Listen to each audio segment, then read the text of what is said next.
Do you think the guy at my local Office Max understands that he prints out like top secret information a week before it's released to the world when he prints these cards for me?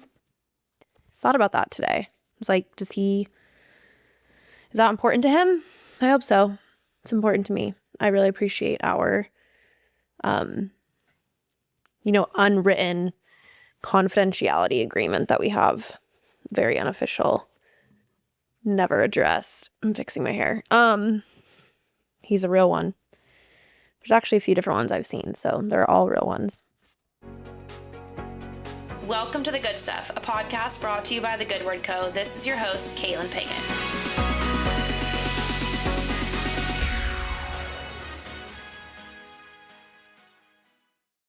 Hi, everybody, and welcome back to another episode of The Good Stuff, a podcast for anyone going through anything. This is your host, Caitlin Piggott, and I'm going to start by saying I tried not wearing my headphones today, but it was too weird. I could hear too much. Like, it's not even that I need to hear myself, like, through my ears. It's that these are, like, a little bit noise canceling, and so I don't hear other stuff going on around me.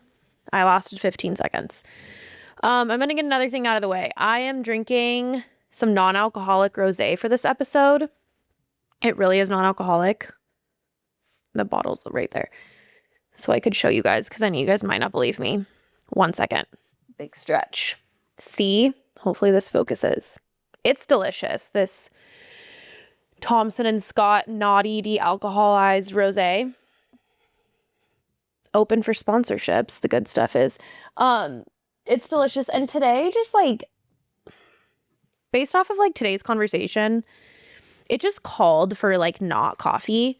And I have been drinking this lately and I love it. So, and before you come at me for the size of the pour, this was what was left in the bottle. And like, I got to this like mark, which is where I normally stop, the like start of the curve. And there was like just not a significant amount in the bottle left to leave in there and not just finish. So this is what's happening. Also, like, I cannot emphasize this enough. This is not alcohol. It's just for the vibe, okay? Because today we're going to be talking about heartbreak. Am I currently going through heartbreak? No. Have I gone through a heartbreak in even the last couple of years? No. But I have learned a thing or two along the way, and I have been there multiple times.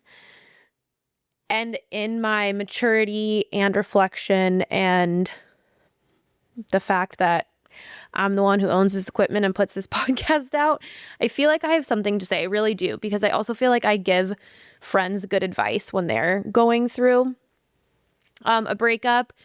And heartbreak, I said heartbreak, not breakups, because like, I mean, I guess it's this pretty much the same concept, but it's not always romantic. I've felt heartbreak from things that have nothing to do with breaking up with a boyfriend. So, or anything to do with a boy. Now that's like going to be a big focus of it, but I feel like you can feel heartbreak obviously from so many different things, which is why I wanted to keep this a little bit generalized to that, because there are a couple things I'm going to say that I've learned not from breaking up with someone or being broken up with.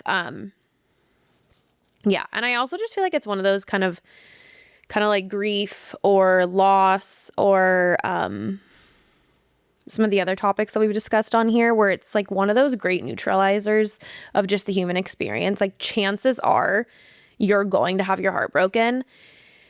Some people never do. And I can't relate to that. I think there are very valuable lessons that come from this experience, whether you experience once, twice, 3, 4, 12 times. It's a time that I've learned a lot about myself. Now, that doesn't mean that everyone has to go through this to learn those things about themselves. That's why I say, like, some people maybe just haven't gone through it and aren't going to need to go through it because they're able to learn those lessons in other ways. Not my story. And I do think it's just like a good thing to happen once or twice. But at least it's ended up being good things for me. So that's what we're going to talk about today. Really, really exciting, happy stuff. Hence the wine, the fake wine, whatever.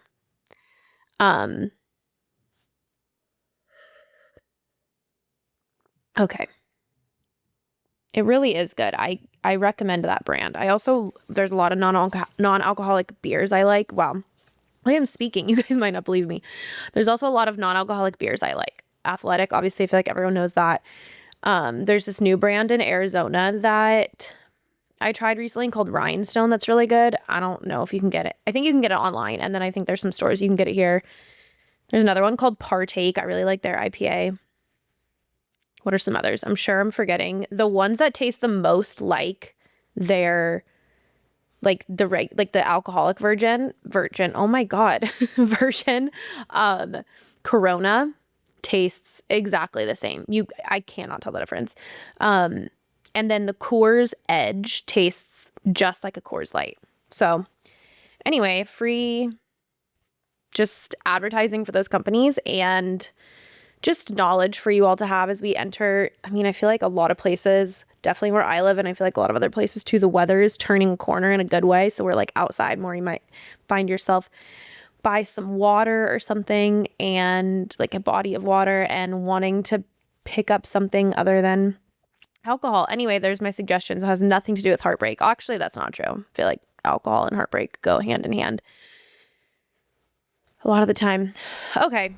Let's get into some good stuff so that we can get into the rest of the episode after that. So this episode for some good stuff, I have a few different things. It's a range. We're going to cover a lot of different random tangents in this, but the first one, in no particular order, the first one is that I have started watching, and by started watching, I mean this past weekend I binged what is available of Love Story, the story of John F. Kennedy Jr. and Carolyn Bassett. I don't know which way to say her name, but JFK Jr. and Carolyn. What a wild ride, those two. Now, very sad and tragic how they died. And I think love can be tragic in so many ways. Not that it always ends in death. Not that their love was the reason for their death. I think they died in a plane crash, which is so sad. I want to put all that aside. Remember how I said two things can happen at the same time a few episodes ago? This is going to be one of those experiences. So I want to say so earnestly and seriously, that is so sad. I hope and I'm sure that they loved each other very deeply, and big bummer. Gone too soon. All of those things. Okay, we're going to hold that over there.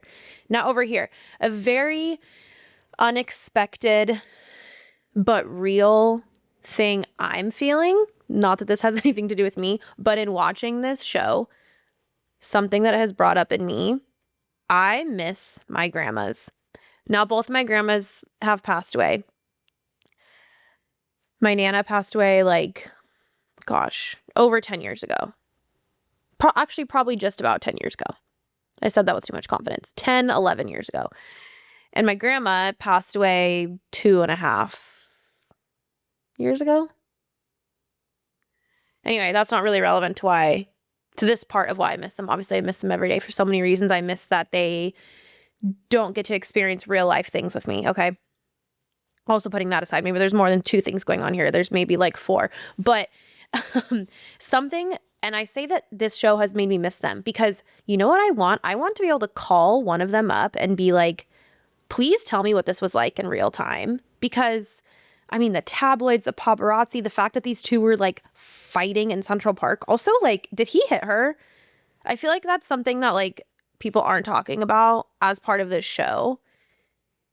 And again, you can't change the past. And I want to say I'm very sad that they both died so tragically in a plane crash again. That, please remember that that's still here. Did he hit her? Because if so, no. No. But I'm not sure that that's true or not. I don't know if that was just for TV or what the deal was. But there was some physical exchanges happening between the two of them during that fight that made me not feel very comfortable. So anyway, beyond that, I wish I could ask them because I could and I will ask my mom or her peers. But they were in their mid-30s at the time of all of this. my grandma's would have been like almost 70, which is like the perfect age to have perspective on something like this, because like you get to be almost 70, like you can like, maybe not so much anymore because I feel like everyone's so much younger now, but like you just hit an age in life where like you can say whatever the hell you want and like you can be like a little more judgmental openly. I'm 75 in my brain all the time. Don't worry. The things I'm thinking, I don't always share them. Not publicly. I share them with my closest friends. But like, I want to know what it was like to have the perspective of an almost 70-year-old. Like, I need someone who was between the ages of like 55 and 70. I made a TikTok about this. I need someone between the ages of 55 and 70 at that time to tell me what it was like, because it had to have been wild. And like, I want to know what the 65 to 70-year-olds were saying at lunch on a Tuesday afternoon while they were drinking their rosé on a sunny patio. I need to know what their thesis was of these two. Obviously, before they died, just like in this courtship, if that's what you want to call it, I need to know what the hell people were saying about them, because I bet it was crazy. And yeah, my grandmas were the perfect age to have had that kind of perspective. And I just like would love to know what they thought. I mean, I can guess what the two of them thought, because let me tell you, those were some wonderful women. And I get a lot of my spice and sass from both of them. So I know what I think. Therefore, I can kind of guess what they probably thought. I know what I think as a 30-year-old. I can only imagine in 40 years the kind of stuff I'll be drumming up. That's how I've made love story about myself. But it isn't some good stuff, because I have been very captivated by the, made for TV version of this story. And everyone's saying that Calvin Klein is like not coming off well. I don't think so. I think he's coming off good. He's kind of the reason they met. I don't know. Maybe I'm having a different experience than everyone else watching this, but I'm enjoying the entertainment. I was uncomfortable about the one park scene. So maybe if I know the truth about that, if he hit her, that's a no for me. So that would change some of my opinions of him, not of her. But anywho, moving on. We've got to get like going. Okay, my next thing I'm going to share and some good stuff is the fact that I'm going to one of my favorite places this weekend for my friend's birthday, and I'm very excited about it. It is currently Thursday. We leave tomorrow. I'm very excited. It's just going to be fun. This is a friend who like every year we kind of travel for her birthday, and this year we're going to one of my favorite places. So I'm looking forward to that big time. The next one, I feel like I owe you guys an update. The horse show was very fun. I know we talked about it for a couple episodes in a row there. It was very fun. I actually won a very exciting class with my horse, Annie, who I bred. And I also owned Annie's mom for a very long time, and I never got to show her. So getting to show Annie and finding success in that was a very full circle, very emotional, very exciting moment. That was awesome. It was also great to be with everyone. As I famously have said, the roses and ribbons are not the most important part of doing this. They are a great byproduct, and I still feel that way. But it was really fun to have that be part of my week. The last one, I said in no particular order, but like this might be the most important. I'm kidding, but a Mendocino Farms opened in Arizona, and it is very close to my house. And if you are unfamiliar with what that is, it is a sandwich and salad spot that started in LA. It actually started like 3 minutes down the road from LMU, which is where I went to school. So when I was in college, we actually had the only one just down the road. I went multiple times a week. It has now like expanded a ton. It's all over LA up to Northern California. I think there's some in like Washington, Texas. That might be it. But we got one in Scottsdale, and I could cry telling you what this means to me, because here's the thing. Besides my like family and friends who live in California, the only thing I've missed over these last 9 years is Mendo. Like in the sense where there will be a random day that I'm just like hungry for lunch, and I know the only thing that's actually going to satisfy this hunger is is my order from Mendo. And I've been unable to get that for many years now. And not just now, I can whenever I want. I had it today. I've had it. It has been open for a little over 2 weeks. And I think today was my 5th time having it. Maybe 6th. Who's counting? Not me. It means a lot to me, truly. Like, I'm being so serious. It's maybe not the most important thing on that list of stuff. That was my good stuff for this week, but I am so for real. That has like elevated my life in a really meaningful, personal, important way. Okay. That's it for some good stuff this week. Let's get into the meat of this episode. Okay, so like I said, I think you can experience, I know you can experience heartbreak in many different ways. It's not just through a romantic relationship ending. You can have a friendship that ends. You can have a loss in your life of a loved one. You can have something, you can lose a job. You can lose a pet. There's just so many things that can happen that can make you feel that like, in your chest, like just ache and pain that feels all encompassing and like it's never going to end. That just like heaviness that comes with heartbreak does not just come from romantic relationships. In my experience, that's where I've learned the most is through romantic relationships ending. So that is definitely where like a majority of the tips I'm going to provide you come from. But I have felt every version of that. I've been very open on here about my grief. So obviously that's a form of heartbreak for so many different things because like that was, whatever. I've gone into how complicated that has been and other losses in my life. I've had pets pass away. I've had, other like personal things happen. I've had very long-term friendships end like that. I've experienced like, the tension in very close friend or family dynamics that feels that way too. I've lived a lot of life, that I haven't shared on this microphone too. But anyway, I felt a lot of variations of heartbreak, and I don't know what it is about me. I don't know if everyone feels this way. I am someone who has to kind of like go through something to learn the lesson. I'm not just going to believe like what someone tells me, like, hey, you shouldn't do this because XYZ. Like, no, the thing about me is I'm going to try anyway. And it's not in like I don't know. It's not in a defiant way. It's just like, I'm not even maybe consciously doing that. It's just I am someone who has to learn lessons for myself.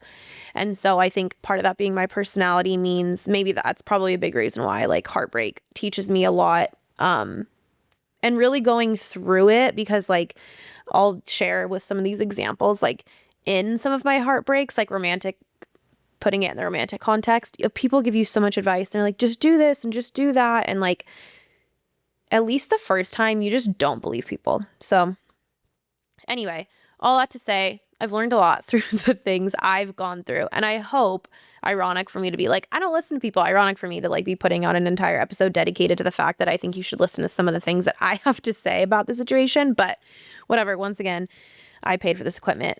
I'm going to share what I want. And I thought about this because, like I said, I'm not going through like a breakup right now.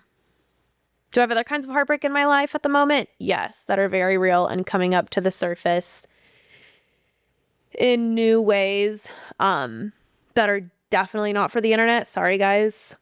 That's not for you. That's for my therapist that I still need to get. Anyway, so like, I think that's part of the reason why this topic is on my mind. Also, there was that TikTok trend that was like, if you see me in a happy relationship, like, just know like I've earned it or something. And it's like a photo of just you. And then the next slide is like people were taking screenshots of like old text messages their ex had sent them, like saying horrible, awful things. And I did that. And I like put a picture of myself where I thought I looked pretty. And then I was like, my next slide was a black screen. Cause I was like, yeah, sorry guys. deleted those text messages. Like I deleted the text thread. I deleted text thread with like any ex-boyfriend. That's just like not helping anybody. Just hard slide to the left, red trash can, goodbye. So I don't have any, I have received messages that would have performed very well on that trend, but unfortunately they are in my iCloud trash somewhere. Oh well. Anyway, that also inspired me to talk about this. And just in general, like, again, I think it's one of those things that we've all been through in some form or fashion, and there are tangible takeaways from from those experiences that can be utilized not only just if you're going through heartbreak, but if anything that's happening in your world. They're just good things to have in your back pocket. I have written down here, should I tell you? I would say I've had 2 like substantial adult heartbreaks. I say adult because like I just don't count stuff that happened to me in high school. So sorry to all the very meaningful romantic connections I made between the ages of 15 and 18. But personally, the depths of those relationships did not like find themselves on this list. Because they just didn't really like stick with me in a meaningful enough way to like feel like they had an impact on the person I am. Yeah, so sorry to my crushes and flings of those years. You did not. Honestly, take it as a compliment. You didn't hurt me at a young age. Like, good job for you. But I've had, I think, like 2 real, like, I'm crying on my couch kind of like heartbreaks as an adult, both after college. And I think back on them now, it's one of those things, again, I don't know if anyone else feels like this, but my like breakups and even a lot of like parts of those relationships, I feel like now, because a lot of time has passed, honestly, between both of them, that like it doesn't even feel like me. Like I don't feel like I experienced those things. Like I feel like I think back on them and it's like I'm remembering something that happened to someone else, or I'm like watching like a TV show in my head of like something that happened. Like I am no longer connected to like those relationships in a way that like make them feel like they were even something I was part of. I don't know if that's good or bad. That's just like true. The lessons I learned from them are very real. What I learned about myself from them are very real. But like, I don't know. I will laugh a lot in this probably because like it literally doesn't feel like my life. But high level, I think it's funny. Whatever. Maybe I'll have Annie cut this out. Probably not. What do I care? I'm gonna set the scene for my 2 breakups because it's funny. Like it just is. Like at the physical space. The first one, I was in the front yard sitting on like a half wall of this man's parents' house after having spent the day with his family. Very funny, like now. Not funny at the time. I remember that like I had like a drive home that was just like, oh my God, I was so pathetic. I called my cousin. I was like, you have to meet me at home. Like, I can't be alone. My goodness. Like, just, I was 23, 22. So silly. But like, who breaks up with someone at their parents' house? Like, you couldn't have broken up with me at my house. Also, right then, I just funny. Whatever. It's fine. It's like, I mean this seriously. It's fine. That is definitely a case of someone that I kind of wish we had just stayed friends. Because I really enjoyed his company. And I've known him for many years.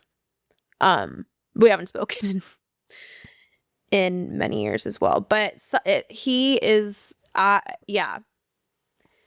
You know what? You win some, you lose some. I would not recommend dating someone who is connected to one of your siblings unless you have really, really, really thought about it and had really, really adult conversations about it. I cannot say I would recommend that experience. Because now I just feel bad because now it impacted a lot of relationships beyond that one. And all these years later, I feel kind of bad. Not that I acted alone, but wow. Anyway, probably don't do that. If you really feel pulled by, honestly, God, I'm saying that seriously. Like if you're a faithful person like I am, if you really feel like if you've spent thoughtful time considering if you think this person could be your person, then shoot for the stars. Otherwise, it's not worth like the fun of it and like it will probably have like end up being like a not casual, but just like you break up with everyone until you marry somebody, right? So like you're probably going to break up with this person. So go at it with that mentality. And like, it's probably just not worth it. It's not the same after, even if you think it's going to be. It's not the same after. Wow. Okay. I probably shared more of that than I should have. Hey guys, big day over here at The Good Stuff because I have my first ad and I could not be more excited to tell you about it. This is an exclusive offer from Hammer and Clay, which is my favorite place to shop for handmade pottery. Every piece is crafted with love and care by artist, owner, and my friend Julia Needhammer out of Flagstaff, Arizona. Hammer and Clay specializes in dishware and decorative pieces, including bowls, mugs, platters, planters, bookends, and so much more.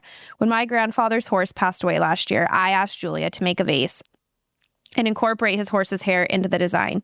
She did this through a burning process called raku, and not only did she teach herself this technique, but she also surprised me by making 3 vases, one for my grandpa, one for me, and one for my mom. I have several other things from her, and they all make my home feel so special. I love that each one comes with a story. You too can commission a custom design or shop a wide variety of pre-made items by visiting hammerandclay.com. That's HAMMERANDCLAY.com. This podcast is supported by Hammer and Clay. Okay, the next big breakup was in the middle of the night on, well, I'll get to that part. In the middle of the night because this person was communicating with their ex-girlfriend in the middle of the night, which, less than ideal. If you are a consistent listener, you may remember that I said I have a little bit of funny trauma with New Year's Eve. There you go. Good times. So there's my credentials, everyone. There are my credentials to be able to give you some good takeaways from Heartbreak. I have this dubbed as the facts of Heartbreak. Some of them are rules. Some of them are just like truths. Some of them are, it's a bit of a mixed bag, as everything is here at The Good Stuff, but we're going to get into that now. Here are facts of Heartbreak. Number 1, this is one of the rules. Do not talk to them. I'm going to read for a second here. I don't like to do that on here because it's like not a good look, but there's a couple sentences that I just need to say clearly. Do not talk to them. I don't care how you try to spin it to me that your situation is different or special. It's not. You are creating pain for yourself that does not need to exist. I have done it both ways. So, my first adult breakup, again, I think I was like 22 or 23. I would handle this differently now. I did not talk to him in that situation. I think that man actually had to break up with me like 3 different times because I was just like, I just don't understand. Whatever. He's fine. I hope. If you're listening to this, wish you the best. And now I can look back and like in the moment it doesn't feel this way, but like that's embarrassing. Like, I'm sorry, it's embarrassing. I'm not gonna hold your hand when I say this. It's embarrassing to be the one who like doesn't take I don't want to be with you for an answer. You should want nothing to do with someone who is like, hey, I want to break up with you.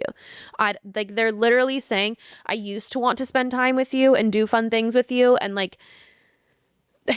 kiss you, and I don't want to do that anymore. Like, you should not be begging someone to be around you who does not want to be around you.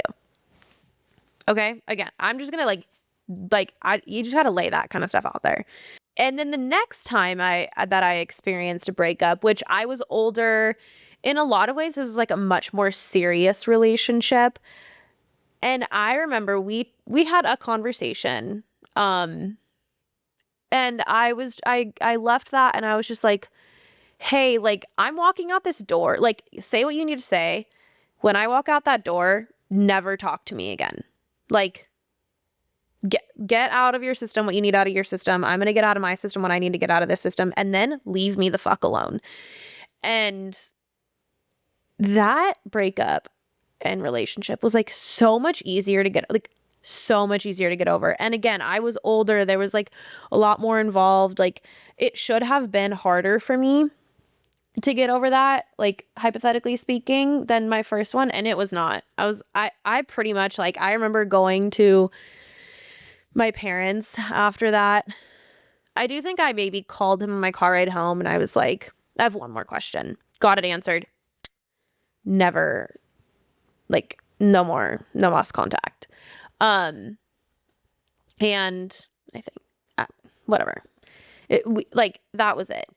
And I just, like, remember telling my parents very matter-of-factly, like, so-and-so and I are no longer together. That's it. Like, I went to dinner with, like, friends that night. Or, yeah, with, like, family friends that night. And it was just, like, told them to, hey, he's gone.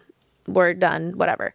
And I attribute that, I think, a large part of that to not, like, all that happens when you continue talking to someone is, like, it just rubs salt in the wound of the fact that, like, the person, you used to have a person in your life who you told everything and did everything with, and who was your favorite person, and you got, like, and that is a void. Like, now you don't have that person in your life.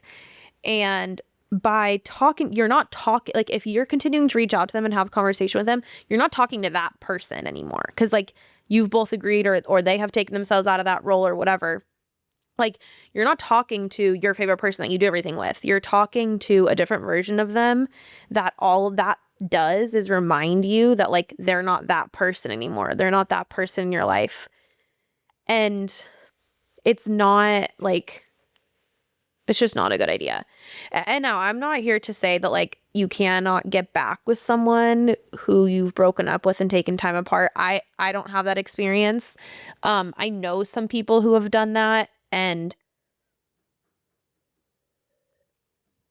whatever, it works for them. I know that's some people's story, but I think that it's like there was a period where they did not speak. And I think the immediacy of a breakup, it's just, I know it sucks, and you're used to getting a good night and a good morning text and whatever. Like, it's, you're going to be sad. Okay. You're going to be sad no matter what, but you're going to be sad for longer if you don't just rip the Band-Aid off and stop talking to them. In my experience, again, I just compared two experiences, and I think that how it felt speaks for itself. So don't talk to them. You're not, like, and I mean this with love in my heart, like, your situation isn't special. You're not the exception. Don't. If they don't want to be around you, don't talk to them. No. Okay, number 2. This is just a fact. This is not a rule. It gets easier. And by that, I mean, like, not only with time does it get easier, like, when you're healing from a specific breakup and, like, not having that person or relationship in your life. I want to also add that I know sometimes, like, you're also losing the relationships that you have with, like, those people's family and friends, and, like, that's a bummer too. I guess I kind of touched on that earlier on, but all of that, it gets easier, and time helps it get easier. But, like, and I can remember going through, I think this was, like, my younger breakup. One of my mom's friends, who's, like, very close to me too, she was like, hey, like, after months, I'm pretty sure, like, hey, how are you doing? Like, do you kind of feel ready to, like, get back out there? No, I could never, I will never. Like, the drama. Okay. Like, don't start dating until you're ready to start dating again, but, like, you will get there. You'll be fine. I promise. And,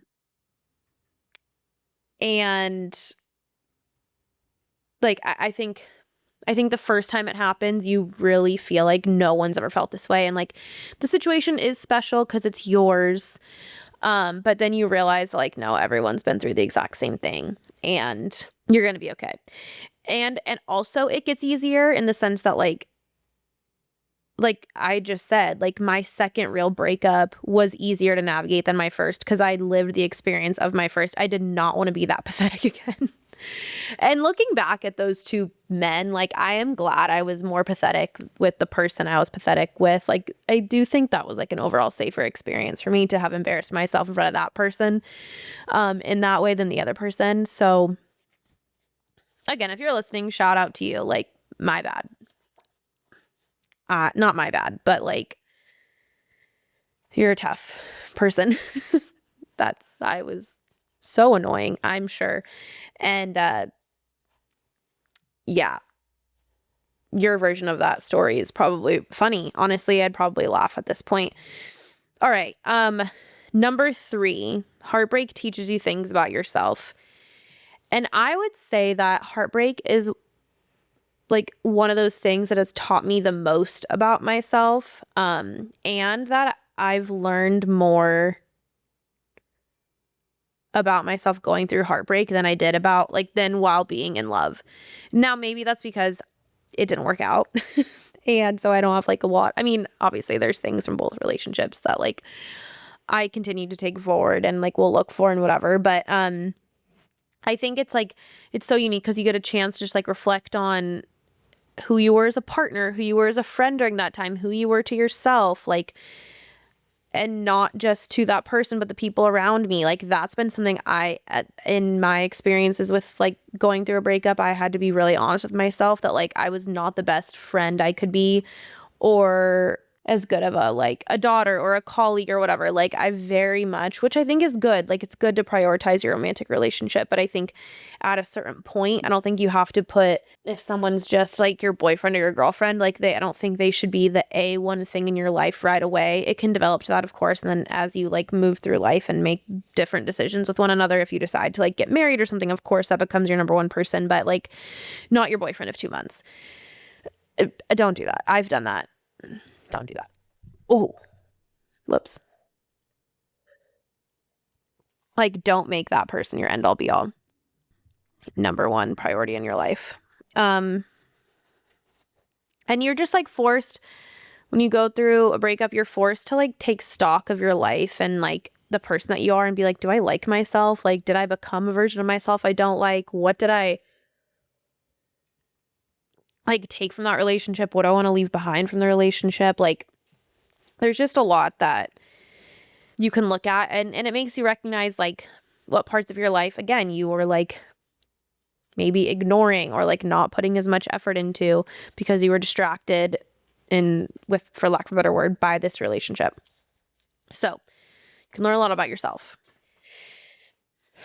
Number 4, it teaches you about the people around you too. Like, and this isn't to say like your heartbreak, again, I'm going to just say this bluntly, like your heartbreak, your breakup is not anyone else's problem. Like it's just not. Your friends will listen to you, yes, but like you also need to spread that out. You cannot call the same person every night for 2 hours. Like there needs to be some sort of rotation. It's good to get other perspectives. It's also fucking exhausting if you're the friend who gets a phone call every night for 2 hours for 3 weeks straight. Like you just can't do that to someone that you care about. I'm sorry. I'm not going to hold your hand when I say that. I'm just going to say that you need to have different people that you're talking to because it is not someone else's problem. But it is an opportunity for your closest people to like show up for you and like be there for you. Also, depending on the circumstances, like I know a lot of times it can be complicated because like maybe that person you dated was like friends with some of your friends or you had mutual overlap. Like pay attention to how they behave, your friends. There's also potentially going to need to be some like custody agreements here. I don't know. I've never like really dealt with that. I guess I had potential to at one time, but everyone just kind of went their separate ways. It's kind of an unspoken who gets who in the breakup. And remember something I've said before too, like that a friend to all is really a friend to none. So just keep an eye out on that. But also, if you want, like it is, I think it's funny or fun or whatever, if you're in a healthy place to like still have one friend who like follows that person on social media, you should unfollow them. Just like I say, do not talk to them. Like, you should also unfollow them at the same time. Go back to rule number one. In not talking to them means that you like defriend, unfollow, all those things. But like, we're all only human, right? It's funny to know what they're up to based off of like, not every time they share something, but like for someone to be like, oh, they moved to like this place, or they got it, whatever. I don't know. I'm sounding crazy. It's not crazy. It's just like, I think you're harming no one by just having a friend who still follows them, but do not like have them check it every single day. I mean, I don't know. I don't know that I've known what either of the people that I'm kind of talking about are up to in years, because like you just hit a point where you don't care. But in those immediate days, it is comforting to know that there's a little bit of like access. Okay, number 5. This is what I've borrowed from my best friend Tiffany. It's advice that she gave to me. And this is a rule, I guess. Like, no one who loves you gets to make you cry like that.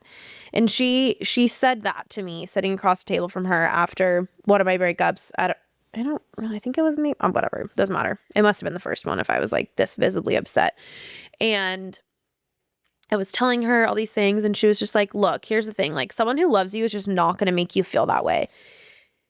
And it was like such clear, profound advice that I really value, and like it has stayed with me, obviously. I actually had moments like where in following relationships that were like, well, relationship. Why am I being plural? I don't know why I'm being so protective now, but my next relationship that like had, again, it was just there was a lot more going on there, that like it was just more emotionally charged, and like there were times that I was like upset and thinking to myself like, wait, I shouldn't be feeling this way. Anyway, you just come to realize that like relationships, yes, you're going to have conflict, you're going to have to compromise, you're going to have to like do something because the other person wants to, you're going to disagree, you're going to argue, but like there is a healthy and a kind way to communicate while disagreeing. And that needs to be like, you need to be able to be safe with that person to have different feelings and not just get like, verbally pushed around to the point where you're feeling like trash. And yeah, when we're in the terms of heartbreak, like, and breakups and stuff like that, like, it's kind of like what I said in the beginning, like, if someone just like doesn't want to be with you, like, again, I'm sorry, I've been there, as you have heard, like, but you cannot, like, you shouldn't want to be with someone who makes you feel that bad. Thank you, Tiffany. Okay, we're almost done. Number 6, it's not for nothing. And I say that because like I know now that because of the heartbreaks I've been through, like I will appreciate like a good, healthy relationship when the time comes. It's funny, I was talking with a friend the other day actually who she had a breakup like, I don't know, within the last 6 months or so. And she was talking about like how she's been kind of like chatting with someone else, and she said him a photo of her from like on like a trip or something, like not like a weird photo, guys, just like whatever, I don't know, I had to say that, but, and he said, oh, you have such a beautiful smile, or like you look so pretty today or something. And it like, she was like, it was sad to me almost how like much that meant to me, because like it had been so long since like someone had said that. And I had a similar experience, like, and this wasn't even a guy that I like, I've been on dates with him in the past, but like we were not in a relationship at the time that this happened. And this is post like both of these breakups I'm talking about. And I was talking to him about something with like the business or work or something. And he said something like, oh yeah, like I know that you've been doing that because I like share stuff online, like on my social media or whatever. And he was like, yeah, I like follow your work account. Like, I'm so proud of you. That's so cool. And I remember being like, what? And that makes me sad too, because like those are things like your partner should be saying that you're beautiful or handsome and that they're proud of you. That like should not be a shock to your system. But I say it's not for nothing because I think it's like sometimes, like I said, some of us just have to like live experiences to know that they're true. And like I will definitely like take all these lessons like I do into evaluating people, like other guys that I would maybe date. I very like much believe now that if the versions of the men that I had serious relationships with thus far as an adult like approached me today, I would laugh in their faces and be like, no, you can't take me on a date. Like you just learn as you go through life. I feel like I'm saying too much because like people in my real life can know who these people are, and I feel bad. Neither of them are like bad humans. And I'm sure they could have a podcast episode about me and things that I did that were not the greatest thing and like, you know, made for good content. I have never communicated with an ex while with someone else, but that's just me. Okay. Last one. This is like silly, but helpful. This is another rule. You need to have a pint of ice cream in your fridge at all times. I like mint chocolate chip, Baskin Robbins mint chocolate chip to be specific, if possible. You just like, you never know when you're going to need to just like take a spoon, and you don't like put that in a bowl then. No, you take that to your bed with a spoon, and like what happens following that is literally nobody's business. You replace those as often as you need to. Yeah, like, and I don't want to hear anything else about it. It's necessary. It will help. It does make you feel better. I don't care what anyone says. A caveat to that is I sit here and drink my fake wine. Like, go out if you're someone who likes to like go out and do stuff. And if you drink, like, definitely go out, do that, but do that in safe spaces. And like, the number one rule is still like true. Like, do not talk to them. So don't get the level of drunk that you know you need to like feel like liquid courage to like reach out. Like, don't do it. No. So you can drink, just don't drink that much. You know that we know that level. We all know that level in ourselves. Don't get that drunk. And if you do have a friend, take your phone. Okay. Well, that's the end of my guide to breakups, heartbreaks, whatever. I hope that was helpful. I'm sorry if this is relatable for you in the moment and that you are going through a heartbreak. Again, I've been there. I know that it sucks. I know that it's hard. I know that it can be isolating. You're the only one to be going through this exact experience. So in that way, it is special. You are not special in the sense where like you should not speak to them. But I know that it's tough. In all sincerity, I know it's hard, and I'm sorry. I'm sorry for whatever led to this part of your story. You will learn things from it, as I have, and it won't be for nothing. And that's my guide to heartbreak. I will leave you guys there. As always, please like subscribe to this, share these episodes with friends. Subscribe wherever you listen to podcasts. If you're watching this, obviously do that on YouTube. If you're listening, then make sure you're subscribed so you don't miss new episodes. Tell people about the good stuff. Use my code for Hammer and Clay. All the things. You can support me on social media as well. Follow me on TikTok at The Good Stuff Podcast. Instagram, same thing, The Good Stuff Podcast. All the things.